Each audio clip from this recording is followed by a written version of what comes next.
श्रोताओं को मेरा नमन। तो आज हम इस मुद्दे पर इतनी चर्चा क्यों कर रहे हैं, इसका कारण जानना क्यों जरूरी है, इसकी क्या प्रासंगिकता है। लैंगिक समानता या दूसरी कौड़ी।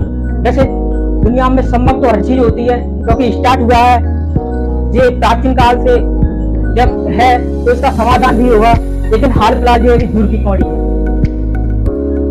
हम बात करें इसके मद्देनजर रखते हुए विश्व स्तर संयुक्त राष्ट्र महासभा सतत विकास में 5वें नंबर पर इसको शामिल किया गया है। तो आप सोचिए कितना बड़ा मुद्दा होगा जी। और ये सिर्फ भारत में ही नहीं, पूरे संपूर्ण विश्व में, और आज से नहीं, ये प्राचीन काल से है। क्योंकि हम देखते हैं ये ईसा की दूसरी शताब्दी में स्टार्ट हुआ। क्यों? पहले तो महिलाओं को पहले समझा जाता कि वह घर की समृद्धि है, क्योंकि जब पुरुष शिकार के लिए बाहर जाता था तो महिला उसको सुरक्षित रखती थी खाना को, इसलिए उनको प्रथम रखा जाता था। लेकिन जब जनसंख्या बढ़ती गई, समृद्ध होते गए, तो लोगों ने एक ऐसी गहरी खाई बना दी महिलाओं के लिए जिससे भरना आज बहुत ही मुश्किल है।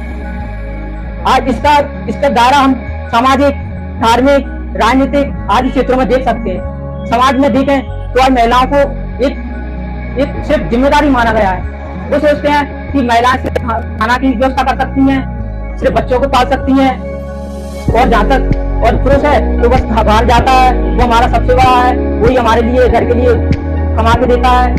लेकिन ऐसा नहीं है।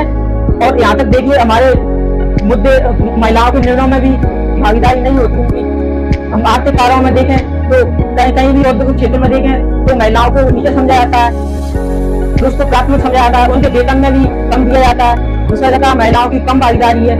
आज को आपको एक नई करंट अभी बताऊं, हाल ही में 10th की लड़की है यूपी की, जो 10th में फर्स्ट रैंक है उसकी, लेकिन उसका लोग बहुत प्रेम कर रहे हैं, बहुत हंसी हो रही है उसकी। कारण उसका सिर्फ एक है कि उसके सिर्फ थोड़े से बाल निकले हैं यहाँ पर, और उसकी पूरे भारत में मतलब हंसी हो रही है इसी कारण से। तो ये कितना बड़ा मुद्दा है, अभी भी ये कौड़ी है। आप करंट में भी देख सकते हैं इसको, सिर्फ 10th की लड़की फर्स्ट रैंक है और उसकी हंसी हो रही है, जबकि सारी तालियों की वजह उसकी हंसी हो रही है सिर्फ थोड़े से बाल के कारण। तो आज भी हमारे समाज में कितनी बड़ी गहरी खाई बन गई है, जिसे हम भरना बहुत मुश्किल है। इसको माना गया है कि 131 वर्ष लगेंगे अभी इसको भरने में, ऐसा अनुमान है, ऐसा डाटा है।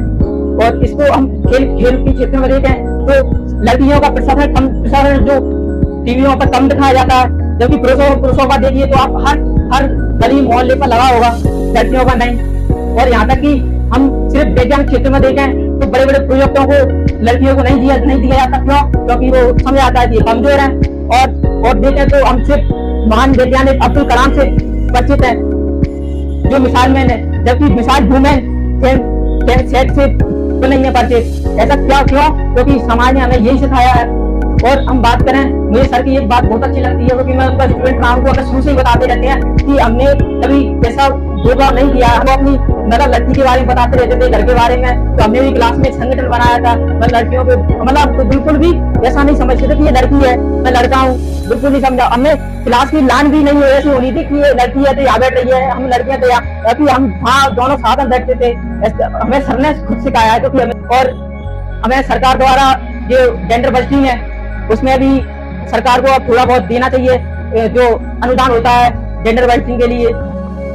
लेकिन भारत में कहीं सीमित है। अभी जैसे कि केरल में देखें तो केरल में अच्छी शिक्षा है, जिसके कारण वहाँ इतनी समानता नहीं है, जो सिर्फ उत्तर भारत में है। जिसका कारण है परिवार और धर्म, क्योंकि धर्म से समाज इतना जुड़ा हुआ होता है, क्योंकि समाज में धर्म का छोड़ नहीं कर सकते, लेकिन हम समाज में सुधार कर सकते हैं। क्योंकि हमें एक पुनर्जागरण करने की जरूरत है, जो हमारे स्वामी विवेकानंद, राम मोहन राय आदि ने किया था। लेकिन आज हम युवाओं को उसी तर्क पर चलना होगा, क्योंकि ये बहुत जरूरी है, क्योंकि देश के विकास के लिए ये बहुत ही जरूरी है। इसलिए इस मुद्दे को पूरे राष्ट्र में उठाया जा रहा है।